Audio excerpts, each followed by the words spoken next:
Là-bas, Ritas, bonjour à tous, nous sommes aujourd'hui en Lituanie, dans la ville de Vilnius. Il fait froid, il neige, on est en fin d'année, compliqué, mais en tout cas je suis très content de pouvoir vous repartager à nouveau mes voyages.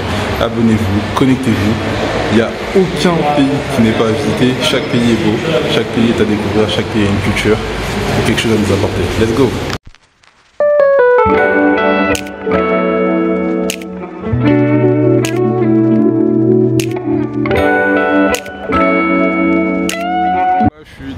En Lituanie et je pense que c'est comme le pont de Paris parce qu'il y a des cadenas qui ont été accrochés et ça veut dire que c'est positif et ça veut dire qu'il y a de l'amour sur ce truc. En tout cas c'est un monument de Lituanie.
Pas trop fait de vidéos aujourd'hui, mais ça fait vraiment plaisir de voir des enfants heureux en train de fêter Noël, des familles dans la joie, dans la bonne humeur. Franchement c'est ce qu'on aime, cette période qu'on aime, c'est kiffant, c'est vraiment top et j'espère que d'autres pays prendront exemple sur la Lituanie, pays très peu connu, pas tellement peuplé, mais en tout cas il y a une joie de vivre, il y a des familles qui sont heureuses, ça fait plaisir de voir ça et j'espère que ça continuera dans les prochaines années.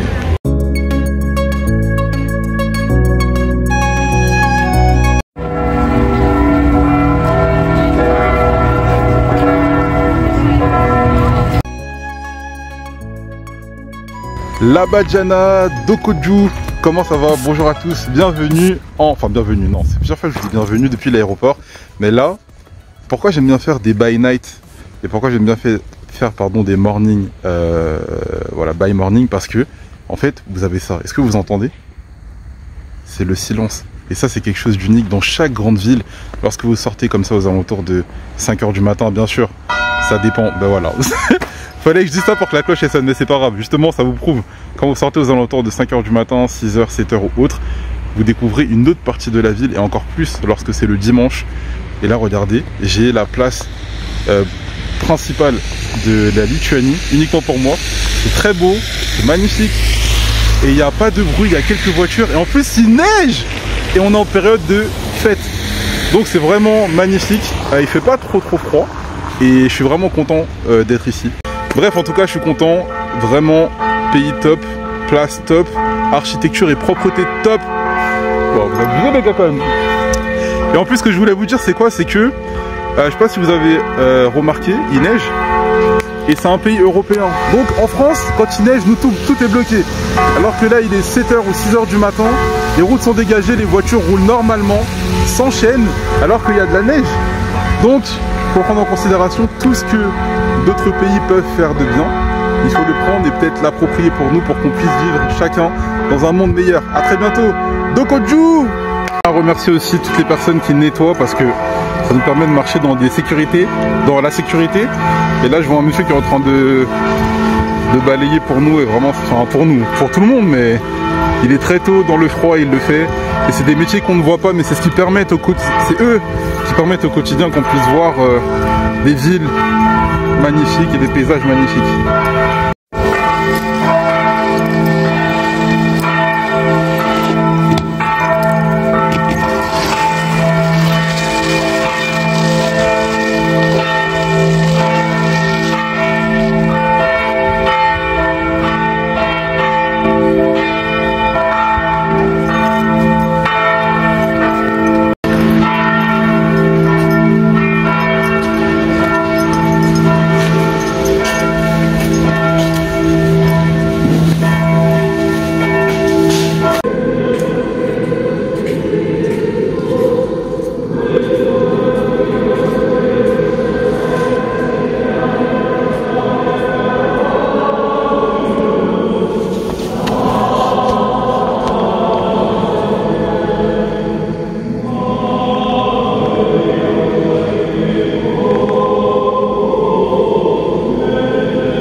certains sont pour, certains sont contre quand ils font des bonnes choses. Perso, vous voyez le monsieur qui est en train de racler, je vais lui donner une somme d'argent, juste, il me paye pas, je le connais pas, je parle pas sa langue, mais franchement ça me fait plaisir de voir des gens qui font ça de bon cœur, ou même s'il est payé pour le faire, le salaire moyen minimum qu'on m'a donné comme information c'est de 600 €, donc ça vaut le coup quand même de récompenser. Il est juste derrière moi, il le sait pas encore, mais je vais lui donner quelque chose que vraiment ça me fait plaisir. Et faites-le de temps en temps quand vous voyez des personnes, voilà, c'est pas, y a pas de sous-métier, mais des femmes de ménage, des personnes qui galèrent, prenez un petit temps pour leur donner quelque chose de plus, ça fera toujours plaisir et ça lui donnera le sourire en cette période de fête, mais même ça lui laissera un bon souvenir. Et voilà, peut-être qu'un jour ce sera vous dans cette situation. Allez, ciao, on y va.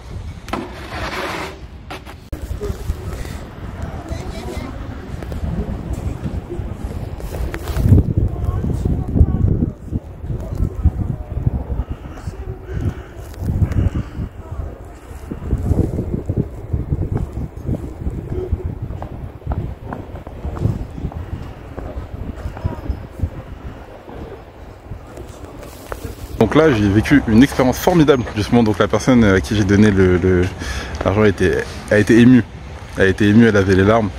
Et ça on se comprend pas, elle m'a parlé, j'ai pas compris, juste je vais dire bonjour et merci.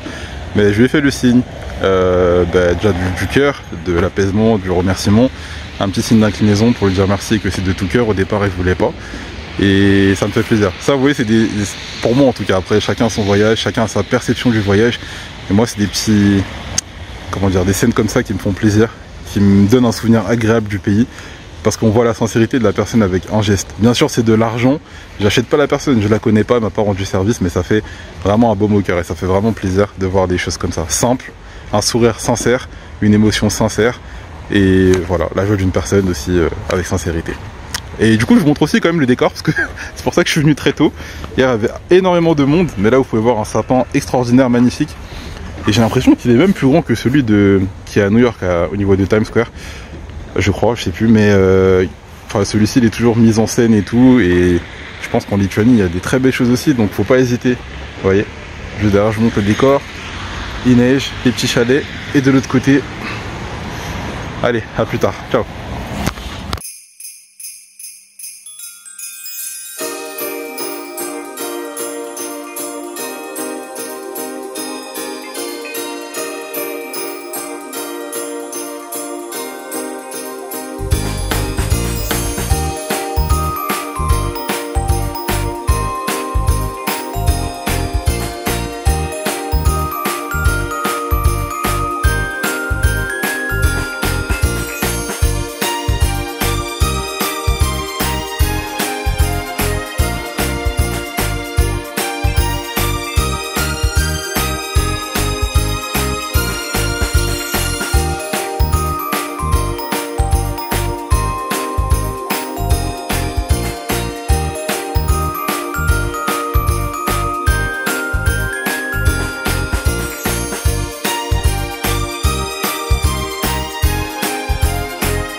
Donc là je suis juste en bas du Gedimo. Bon, je vais pas vous cacher que je vais pas monter, j'ai pas le temps.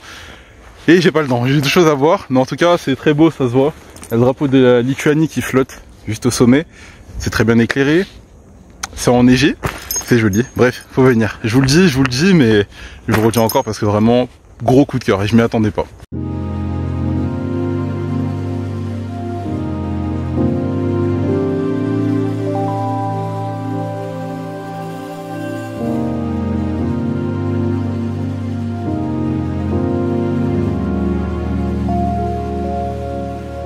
Là je me trouve dans la rue Gaono-Gafté. J'ai pris des notes parce que c'est important et pour moi c'était important de venir ici.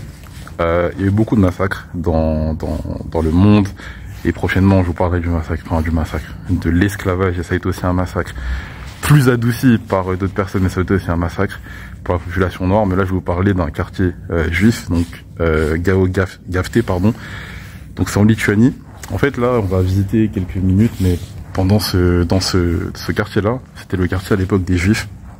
Et en quelques mois, en 4 mois exactement, les nazis, donc à l'époque, ont liquidé, ont réparti en fait le quartier en 2 parties.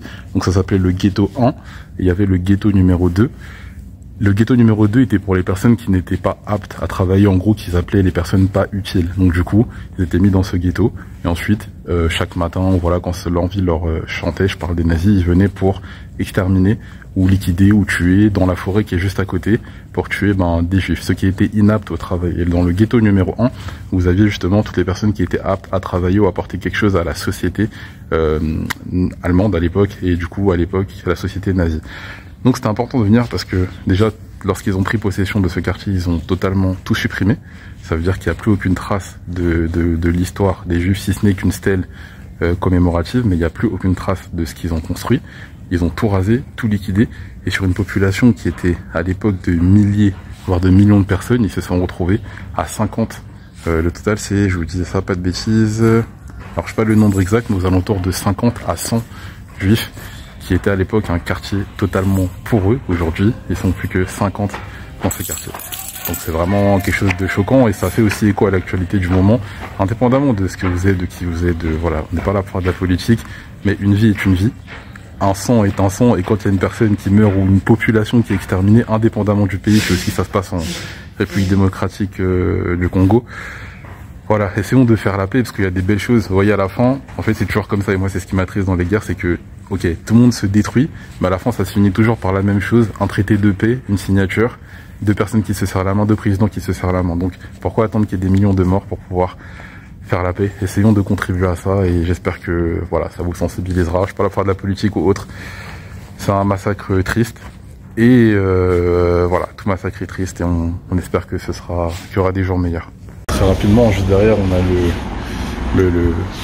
l'explication, comme je vous disais, la seule stèle ou la seule plaque qui explique la situation du passé des années 1941 aux années 1943, avec voilà, quelques dates. Je ne cache pas que c'est écrit un peu, enfin c'est écrit en toutes les langues, mais j'ai pas trop le temps de le lire, mais en tout cas c'est important que je vienne ici. Et juste en haut, je sais pas si vous voyez, il y a un peu, pour sortir du village, il y avait des checkpoints, donc juste en haut, hop.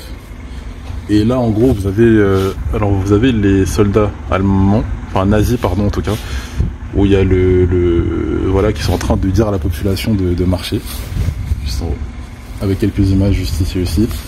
Donc voilà, c'est les mêmes bâtiments, enfin c'est les mêmes bâtiments, oui c'est les mêmes bâtiments, les mêmes constructions, juste que tout ce qui a été juif a été rasé. Donc voilà, attention.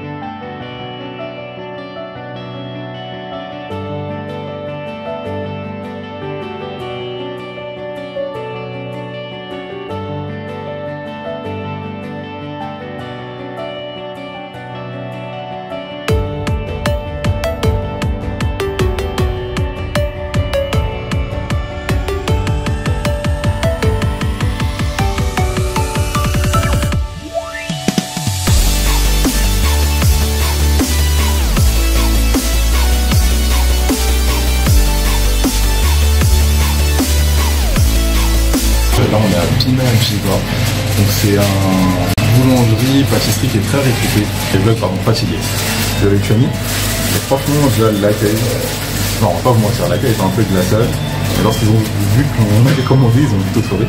Peut-être qu'il y a des personnes qui demandent pour les toilettes, c'est assez courant dans certains pays, bref. En tout cas, ça sent très bon. L'accueil, du coup après cela, l'accueil, l'ambiance plutôt est chaleureuse, le jus apparemment extraordinaire. Et la décoration est folle, elle est vraiment chaleureuse. Tous les employés sont en uniforme. Il est quand même 8h du matin, c'est propre, c'est joli, vraiment je kiffe, donc je vous recommande de venir. Je posterai des vidéos et je vous donnerai mon avis gastro. J'ai pris une quiche au saumon, un croissant aux amandes, un gâteau bizarre mais qui est beau. Je suis arrivé en Lituanie, j'ai pris 2 quiches pour manger. Non vraiment, je vais goûter en direct mais c'est excellent.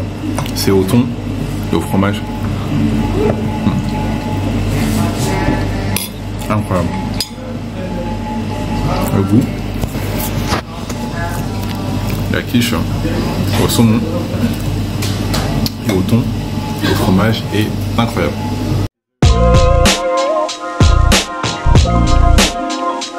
Et je remercie vraiment, c'était vraiment un service de qualité, vraiment top. Voilà, là on est devant la porte de l'Aurore, lieu de pèlerinage pour tous les catholiques du monde, et principalement aussi à l'époque pour les Polonais. Et je vous invite à... Non, je ne vais pas vous mentir, je vous invite pas à venir, à rien d'extraordinaire. Vu que c'est un des monuments de Lituanie, donc on y passe pour voir ce qu'il en est, mais c'est tout. Aussi, il y a les... alors là, vous n'allez pas voir parce que l'écran il brille un peu, mais aussi les horaires de prière et les cultes. Enfin, l'heure des cultes, l'heure des prières. Et donc c'est... je trouve ça quand même intelligent, tu vois. Enfin, je trouve ça quand même beau et intelligent. Parce que au moins ça permet de consulter sans rentrer, de savoir à quelle heure ça commence, etc. C'est un petit plus. Donc voilà, même l'église se modernise.